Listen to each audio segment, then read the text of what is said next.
पुन्हा एकदा मी सावरकर या व्यासपीठावरून मी डॉक्टर नीरज देव आपणाशी संवाद साधत आहे. खरं म्हणजे या एका वेगळ्या पद्धतीनं व्याख्यान देण्याचा हा पहिलाच प्रसंग आहे. ही संधी उपलब्ध करून दिल्याबद्दल मी संयोजकाचे आभार मानतो.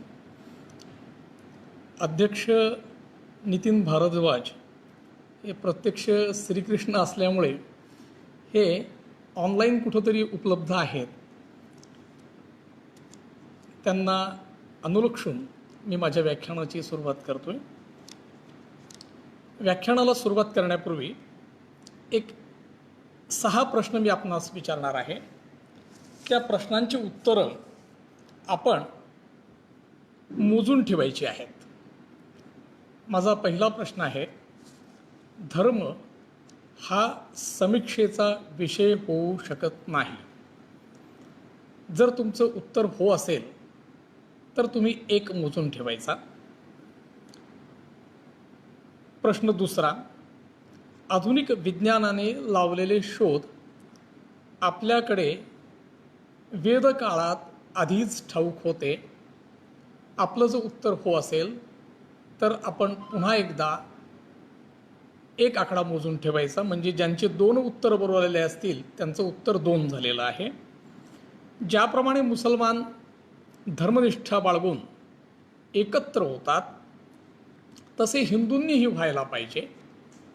हे विधान तुम्हाला बरोबर वाटत असेल तर तुम्हाला पुन्हा 1 मार्क मिळतोय. गोमांस भक्षण हे महापाप आहे. उत्तर हो असेल तर पुन्हा 1 मार्क वाढवून घ्यायचा आहे. 5वा प्रश्न आहे, अंतिमतः सत्य, न्याय, नीती यांचाच विजय होत असतो. तुमचं उत्तर हो असेल तर पुन्हा 1 मार्क वाढवून घ्या. आणि 6वा प्रश्न आहे, अंधश्रद्धा निर्मूलन हे हिंदू हिताला बाधक आहे. उत्तर हो असेल तर पुन्हा 1 मार्क वाढवून घ्या. ज्या श्रोत्यांचे 4 किंवा अधिक गुण झालेले असतील त्या श्रोत्यांनी माझं सगळं उद्बोधन हे मोकळ्या मनानं आणि लक्षपूर्वक ऐकावं अशी मला त्यांना विनंती आहे. आणि ज्यांचं उत्तर हे 0 किंवा 1-2 आलं असेल त्यांनीही माझं व्याख्यान व्यवस्थित ऐकावं आणि काही चूक असेल तर मला तशा सूचना द्याव्यात. स्वातंत्र्यवीर सावरकर हे एक बहुआयामी व्यक्तित्व होतं. सावरकरांना अनेक पैलू होते. सावरकर सशस्त्र क्रांतिकारक होते. सशस्त्र क्रांतिकारकातही ते अशा कोटीचे क्रांतिकारक होते की त्यांनी मदनलाल ढिंगरा, VVS अय्यर, अनंत कान्हेरे, सुभाषचंद्र बोस, MN रॉय, रासबिहारी बोस या सगळ्यासारख्या क्रांतिकारकांना क्रांतिकार्याला प्रेरित केलेलं होतं, स्फूर्ती दिलेली होती. जसे सावरकर सशस्त्र क्रांतिकारक होते तसेच ते भाषा सुधारक होते, तसेच ते उच्च कोटीचे समाज सुधारक होते. ते साहित्यकारही होते. साहित्यकारातही केवळ एकच नव्हे तर अनेक अंगांनी त्यांचं साहित्य विकसित झालेलं होतं. त्यात कविता होत्या, निबंध होते, लेख होते, कथा होत्या, कादंबऱ्या होत्या आणि पत्रकारितेतलं पत्रकारिताही होती. याशिवाय स्वातंत्र्यवीर सावरकर हे हिंदुत्वनिष्ठ, हिंदू हृदय सम्राट म्हणून ओळखले जातात. आणि या सगळ्या गुणांच्या विपरीत असा एक गुण त्यांच्यामध्ये अधिकच होता, त्याला विज्ञाननिष्ठा असं म्हणतात. विज्ञाननिष्ठेला अधिक सुयोग्य शब्द बुद्धिनिष्ठा असा होऊ शकतो. बुद्धिनिष्ठा हा शब्द मी काळजीपूर्वक आणि फारच विचार करून वापरतो आहे. आपण कदाचित 3 शब्द ऐकलेले असतील. 1 बुद्धिजीवी, 2 बुद्धिवादी, 3 बुद्धिनिष्ठ. बुद्धिजीवी या शब्दाचा अर्थ असा की ही व्यक्ती उदरभरणासाठी म्हणजे पोट भरण्यासाठी बुद्धीचा वापर करत असते, मात्र इतर ठिकाणी ती बुद्धीचा फारसा वापर करताना आपल्याला आढळून येत नाही. उदाहरणार्थ डॉक्टर्स, वकील, सॉलिसिटर्स, प्राध्यापक हे पोट भरण्यासाठी बुद्धीचा वापर करत असतात, मात्र त्यांच्या इतर जीवनामध्ये धर्म, अंधश्रद्धा किंवा रूढी यांचं स्थान हे महत्त्वाचं असतं. या लोकांना बुद्धिजीवी असं म्हणतात. ते फक्त पोट भरण्यासाठी बुद्धीचा वापर करतात. दुसरे जे असतात त्यांना बुद्धिवादी म्हणतात. बुद्धिवादी म्हणजे वादविवाद घालण्यासाठी ते बुद्धीचा वापर करत असतात. मोठमोठ्या कार्यक्रमात, समारंभात चर्चा करताना ते आपल्या बुद्धीचं प्रदर्शन करतात, मात्र व्यक्तिगत जीवनामध्ये ते धर्म, संस्कृती, रूढी यांना महत्त्व देताना आपल्याला दिसून येतात. म्हणजेच बोलण्यामध्ये बुद्धी असते, मात्र आचरणात ती बुद्धी असतेच असं नाही. मात्र बुद्धिनिष्ठ व्यक्ती ती असते की जिच्या बोलण्यात, जिच्या विचारात आणि जिच्या कृतीमध्ये कुठल्याही बाजूने आपण पाहिलं तर बुद्धिनिष्ठेचाच प्रभाव आपल्याला आढळून येतो. स्वातंत्र्यवीर सावरकर हे अशा पद्धतीचे बुद्धिनिष्ठ होते. म्हणजे उक्ती कृतीतील अंतर कोठेही ना जीवनी, अशा स्वरूपाचा हा बुद्धिनिष्ठ असा महापुरुष होता. बुद्धिनिष्ठेचा दुसरा अर्थ असा होतो की जी व्यक्ती आपल्या जीवनातील अधिकाधिक गोष्टींमध्ये बुद्धीचा आणि विवेकाचा उपयोग करते तिला बुद्धिनिष्ठ असं म्हणतात. या बुद्धिनिष्ठेच्या एकदम विरोध भागाला ईश्वरवाद असतो. ईश्वरवाद या शब्दाचा अर्थ असा की प्रत्येक कारणाची मीमांसा करताना ईश्वराचा आधार घेणं. म्हणजे ईश्वराची कृपा, ईश्वराची इच्छा, ईश्वराचा संताप, ईश्वराचा क्रोध, कुठल्याही गोष्टीमध्ये कारण शोधताना ईश्वर हा मुख्य आहे असं पकडलं जातं. त्याला ईश्वरवाद असं म्हणतात. गांधीजींनी जेव्हा बिहारमध्ये भूकंप झाला तेव्हा गांधीजींनी एक वक्तव्य केलं होतं की बिहारचे लोक अस्पृश्यता पाळतात म्हणून बिहारमध्ये भूकंप झाला होता. आणि त्यानंतर काही काळानं क्वेट्टामध्ये भूकंप झाला तेव्हा शंकराचार्यांनी उद्गार असे काढले होते की तिथले लोक जातपात पाळत नाहीत, तिथले लोक अस्पृश्यता पाळत नाहीत, त्यामुळे तिथे भूकंप झाला होता. दोन्ही दृष्टीनं दोघंही ईश्वर हा कुठंतरी मध्यबिंदू मानून कल्पना करतायत. सावरकरांनी त्या दोघांवरही कडाडून टीका केली होती आणि त्यांनी सांगितलं होतं की शंकराचार्य असोत किंवा गांधीजी असोत ह्या एकाच नाण्याच्या दोन बाजू आहेत, ईश्वरवादाच्याच दोन बाजू आहेत.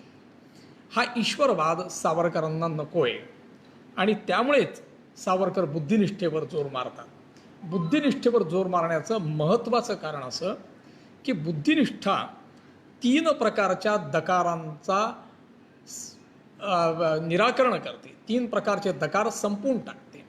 पहिला दकार म्हणजे मानसिक दास्यता, दुसरा दकार म्हणजे मानसिक दौर्बल्य आणि तिसरा दकार म्हणजे मानसिक दहशतवाद. या तिघांचं निराकरण हे बुद्धिवाद करत असतो आणि सावरकरांना तोच बुद्धिवाद अपेक्षित आहे. इथं एक सुंदर उदाहरण आपल्याला पाहता येईल. स्वातंत्र्यवीर सावरकर सांगतात की जेव्हा म्लेंच शत्रू भारतावर आक्रमण करत होता तेव्हा भारतावरचं हे आक्रमण भारतीयांनी म्हणजेच हिंदूंनी फार चांगल्या पद्धतीनं थांबवलेलं होतं. आश्चर्य म्हणजे ब्लेंचांच्या आक्रमणात पर्शिया, रोमन आणि संपूर्ण अरब साम्राज्य केवळ 63 वर्षात होत्याचं नव्हतं झालं होतं. पण हेच आक्रमण भारताच्या या टोकापासून त्या टोकापर्यंत जाईपर्यंत जवळपास 750 वर्षाचा कालखंड लागला. आणि या 750 वर्षाच्या कालखंडातही मुसलमान या देशात अल्पसंख्याकच राहिले. सावरकर म्हणतात ही हिंदूंच्या पराक्रमाची पराकाष्ठा आहे. पण या पराक्रमाच्या पराकाष्ठेला मानसिक दौर्बल्य, ईश्वरवाद हा पराभवात मुख्य कारण बनून पुन्हा आलेला आहे.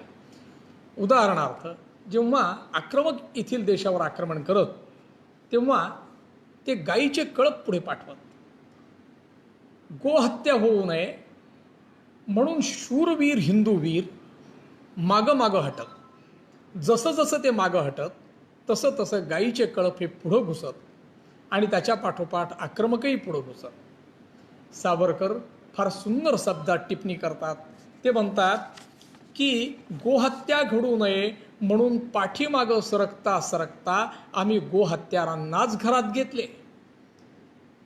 याचं कारण आम्ही बलवान नव्हतो म्हणून नाही, आम्ही शक्तिशाली नव्हतो म्हणून नाही, तर याचं कारण आम्ही मानसिकदृष्ट्या दुर्बल होतो.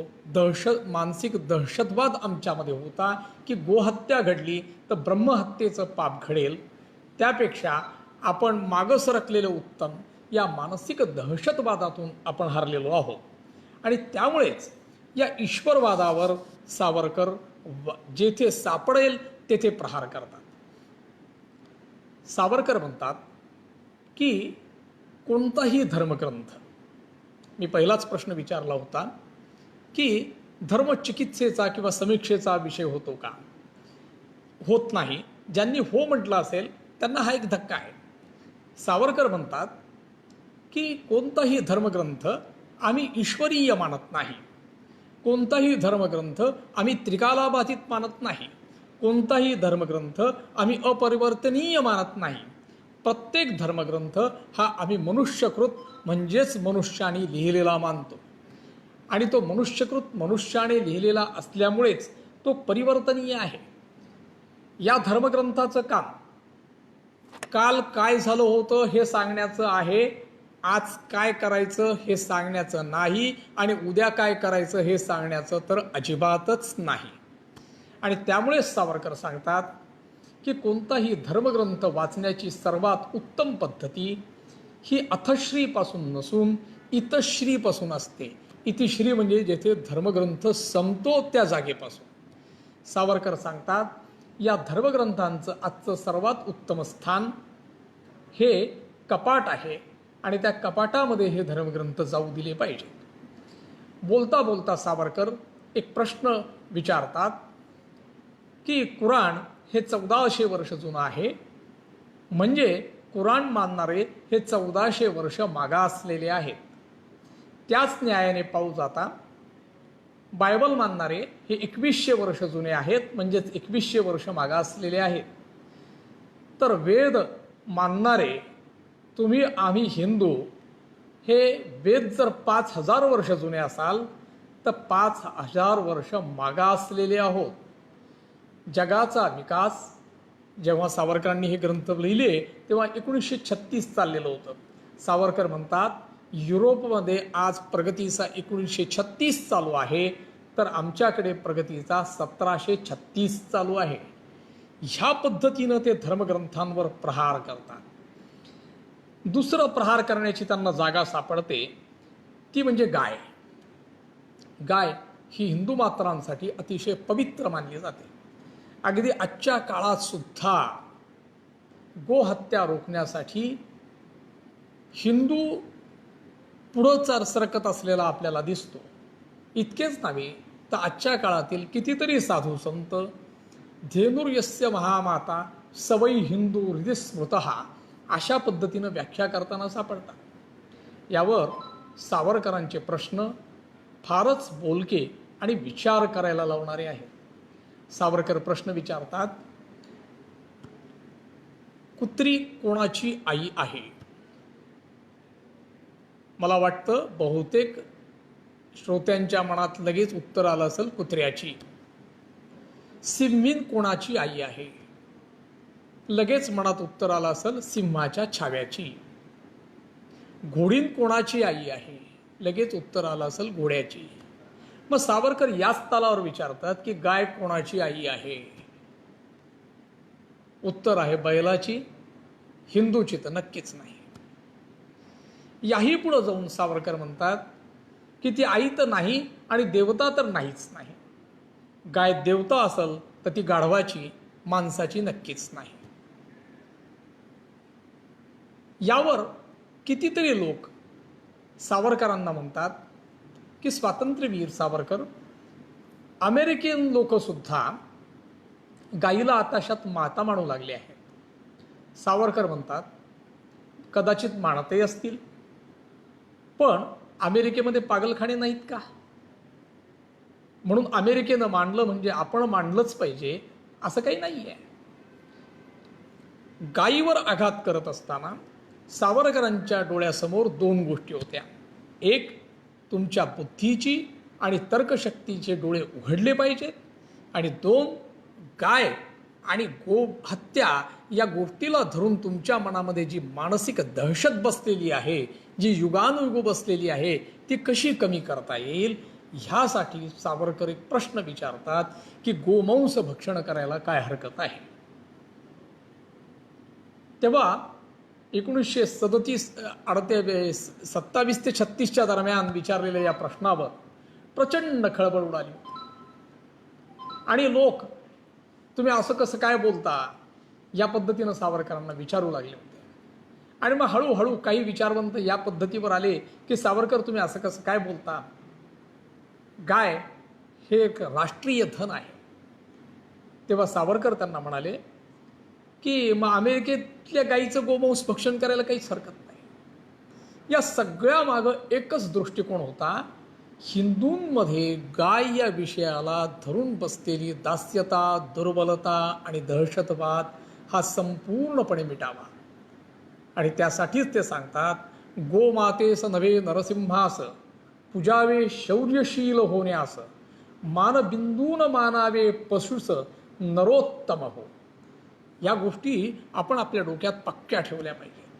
कुठल्याही हिंदू मात्राची, कुठल्याही माणसाची एक मानबिंदू म्हणून कुठलाही प्राणी होऊ शकत नाही, तर उत्तम प्राणी तोच होऊ शकतो जो नरसिंह आहे.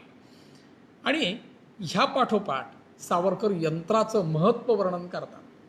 आजही तुम्ही बघितलं असेल की यंत्र शाप की उशाप अशा पद्धतीचे वादविवादाचे विषय दिले जातात, आणि त्यामध्ये अगदी हिरिरीनं यंत्र हे शाप आहे असं मानणारे लोकसुद्धा आपल्याला पाहायला मिळतात.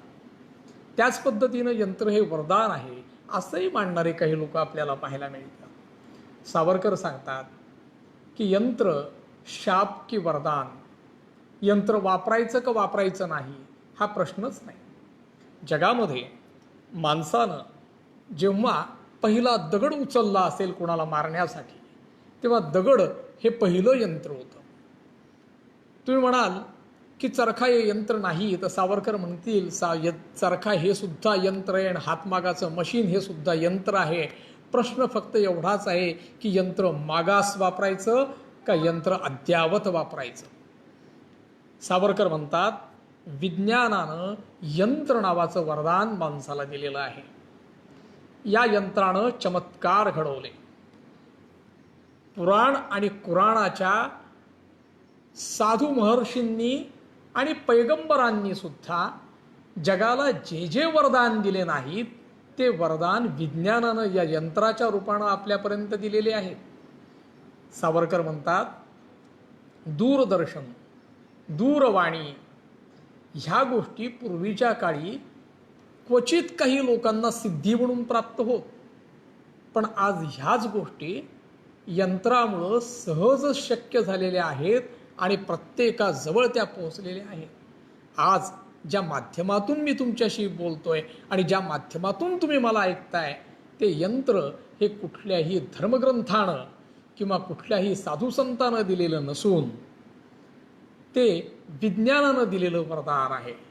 सावरकर म्हणतात, हे वरदान पण असं दिलेलं आहे की 1 रुपयाला किलोभर, अगदी टकाशेर भावामध्ये आपल्याला दिलेलं आहे. दिवा लावायचा तर पूर्वी कितीतरी मेहनत करावी लागायची. सावरकर सांगतात, आता बटन लावलं की दिवा लावतो. आणि हे बटन तुम्ही याच बोटानं दाबलं पाहिजे, त्याच बोटानं दाबलं पाहिजे, पूजा करूनच दाबली पाहिजे असा काहीच नाही. पायाच्या बोटानं दाबलं तरीही लाईट लागतो. सावरकर बोलता बोलता आवेगात बोलून जातात, अरे गरुडाच्या बापालाही मिळाले नाही असे पंख मनुष्याला या विज्ञानानं दिलेत आणि त्या पंखांना विमान म्हणतात. या यंत्राचं या पद्धतीचं महत्त्व सावरकर वारंवार सांगत असतात. मग हे सांगत असताना त्यांनी प्रचार आणि प्रहार करण्यासाठी काही पद्धती वापरल्या. म्हणजे हा विज्ञाननिष्ठा या समाजात रुजावी यासाठी प्रचार करण्याच्या काही पद्धती वापरल्या. या पद्धती 3 प्रकारच्या आहेत. पहिल्यांदा त्यांनी बुद्धिप्रामाण्यवाद रुजावा ह्यासाठी काही निबंध लिहिलेले आहेत. हे निबंध वैचारिक मनोभूमिका तयार करतात. सामान्यपणे विज्ञाननिष्ठ निबंध आणि क्षकिरण सावरकरांच्या या 2 पुस्तकांमध्ये तुम्हाला हे सगळे निबंध पाहायला मिळतील. या निबंधाचा हेतू बुद्धीला धक्का देणं, बुद्धीला विचार करायला लावणं आणि भावनेपासून तिला वरती उचलणं हा होता. यामुळं बुद्धिप्रामाण्यवाद समाजात येईल अशी त्यांना विश्वास होता. यामध्ये अनेक निबंध आहे, पण 3 निबंधांचा ओझरता उल्लेख मी करतोय. एक, 2 शब्दात 2 संस्कृती. 2 शब्दात 2 संस्कृती या निबंधामध्ये स्वातंत्र्यवीर सावरकर युरोप आणि भारत यांचं वर्णन करतात. युरोपाचं वर्णन करताना सावरकर लिहितात, तुलना करताना ते लिहितात युरोप आणि भारताची, की ते ताज्याचे भोगते, आम्ही शिळ्याचे भोगते. त्यांना अप टू डेट पाहिजे, अद्यावत पाहिजे, आम्हाला श्रुती पुराणोक्त पाहिजे. त्यांना नवं पाहिजे, आम्हाला जुनं पाहिजे. सावरकर सांगतात की अद्यावतपणा हाच संस्कृतीचा खऱ्या अर्थाने विकासाचा भाग होऊ शकतो. दुसऱ्या एका निबंधात सावरकर विश्वाचा देव आणि माणसाचा देव असा एक निबंध आहे. त्या निबंधात ते म्हणतात की कधी माणसाला वाटतं की परमेश्वर किती कृपाळू आहे, त्यानं माझ्यासाठी किती फळं तयार केलीत, चांगले झरे तयार केलेत की मला थंडगार पाणी प्यायला मिळावं, काकडी तयार केली, कलिंगड तयार केलं आणि ज्याच्यातून त्यानं मला आनंद मिळवून दिला. पण त्याचवेळी सावरकर सांगतात की विश्वाचा देव मात्र वेगळा आहे. त्या देवाला या माणसाशी काही घेणं देणं नाही. म्हणून तो भूकंप आणतो, म्हणून तो ज्वालामुखी कोसळवतो आणि म्हणून तो मोठमोठे अजस्त्र अशा सुसरी आणि मगरी पाण्यात सोडतो, म्हणून तो सिंह सोडतो. ज्या कौतुकानं काकडी खाल्ल्यावर आपण परमेश्वराला धन्यवाद देत असू, त्याच प्रकारे माणूसरूपी काकडी खाल्ल्यावर एखादी सुसर किंवा मगर त्या विश्वाच्या देवाला सुद्धा धन्यवाद देत असेल. सावरकर म्हणतात हे जग बहुतांश मानवासाठी प्रतिकूल असंच आहे आणि माणसानं ते बुद्धीच्या बळावर स्वतःला अनुकूल करून घेतलेलं आहे. या निबंधामधला एक 3रा निबंध ओझरता उल्लेख करून जातो, तो म्हणजे भगवंताचे अधिष्ठान. सावरकर म्हणतात की समर्थ रामदास सांगतात की सामर्थ्य आहे चळवळीचे, जो जे करील तयाचे, परंतु तेथे भगवंताचे अधिष्ठान पाहिजे. सावरकर म्हणतात या वरच्या 2 ओळी आम्हाला मान्य आहेत, खालची ओळ ईश्वराचं अधिष्ठान ही आम्हाला मान्य नाही. त्याचं कारण असं की तुम्ही जी प्रश्नाची उत्तरं दिली त्या प्रश्नामध्ये एक प्रश्न असा होता की अंतिमतः सत्य, न्याय, नीती यांचाच विजय होत असतो. सावरकर म्हणतात अजिबात नाही. सत्य, न्याय, नीती यापैकी कोणत्याही गोष्टीचा विजय होत नसतो. हा विजय तेव्हाच होतो जेव्हा त्याच्या मागं प्रचंड असं शस्त्रबळ असतं, प्रचंड असं तलवारीचं बळ असतं. इतकंच नव्हे तर कधी तलवारीचं बळ असेल तर तुमचं असत्यसुद्धा सत्य होऊन जातं, तुमची अनितीसुद्धा नीती म्हणून मानल्या जाते. ही बुद्धिप्रामाण्यवादाची धारणा तयार करता सावरकर तुमच्या मनाचीही तयारी करतात, तुमच्या मनालाही आंदोलित करतात. त्यासाठी सावरकरांनी 2 ग्रंथ लिहिलेले आहेत. त्यांना सावरकरांच्या कथा किंवा अंधश्रद्धा निर्मूलक कथा असं म्हणतात. या कथांचा उद्देश असा होता की मानवी मनाला एक प्रकारे धक्का द्यावा. कुठली तरी भावनिक गोष्ट घडल्याशिवाय आपलं मन तयार होत नसतं, तसं मन तयार करावं आणि त्या मनातून वैज्ञानिक मानस घडवावा. त्यासाठी त्यांनी अनेक कथा लिहिलेल्या आहेत. त्यातल्या 2 कथांचा उल्लेख आपण बघूया. एक आहे बाळंतीण. या कथेमध्ये एक बाळंतीण त्या गावात आलेली असते. ती अनाथ असते आणि तिला कुणीही आसरा देत नाही. मात्र त्याचवेळी एक गाय त्या गावात येते. ती अनाथ असते आणि तिच्यासाठी फंड तयार होतो. त्या गायीला खाऊ घालण्यासाठी थाळीभर जेवण ठेवलं जातं. त्या गायीचं कौतुक केलं जातं आणि त्या बाळंतिणीला हिडीस केल्या जातं. सावरकर इथे हृदय हेलावणारा प्रश्न विचारतात की ताट भरून अन्न हे गायीपेक्षा त्या बाळंतीण बाईला अधिक योग्य ठरलं असतं आणि गायीला चारा योग्य ठरला असता. त्या बाळंतिणीला आसरा देणं योग्य ठरलं असतं. गायी कुठल्याही गोठ्यात किंवा गावरानात राहू शकली असती. याशिवाय प्रार्थना नावाच्या एका कथेमध्ये सावरकर एक कल्पना अशी करतात की एक छोटी बाबी असते. ती पत्त्याचं घर बनवते आणि ते पडू नये म्हणून परमेश्वराची प्रार्थना करते. त्याचवेळी तिची आजी ती सुद्धा चिरेबंदी घरामध्ये असते आणि ती म्हणते की घर पडू नये म्हणून ईश्वराची प्रार्थना केली पाहिजे. दोघीजणी प्रार्थना करतात आणि झोपतात आणि रात्री भूकंप होतो आणि त्या भूकंपामध्ये ती आजी आणि तिची ती नात त्या त्यांच्या चिरेबंदी बंगल्यासह आणि त्या पत्त्याच्या बंगल्यासह बेचिराख होऊन जातात. सावरकर सांगतात कोणत्याही प्रार्थनेमध्ये असं बळ नसतं. बळ हे व्यक्तीत असेल तर ती व्यक्ती कुठल्याही गोष्टीवर मात करू शकते. तिथं सावरकरांचं एक वाक्य फार लक्ष देण्यासारखं आहे की प्रार्थनेपेक्षा किंवा प्रार्थनेच्या या गोष्टींपेक्षा सावरकरचं एक वाक्य असं आहे कि किसी भी निर्बल के बल राम नहीं होते, जो बलवान हो जाता है वही राम होता है. हे मूळ सावरकरांचं वाक्य नसलं तरी इथं चांगल्या रीतीनं बसणारं वाक्य आहे. सावरकरांनी ही विज्ञाननिष्ठा स्वतःच्या आचरणात सुद्धा आणलेली होती. सावरकर स्वतः कर्मकांडापासून दूर होते.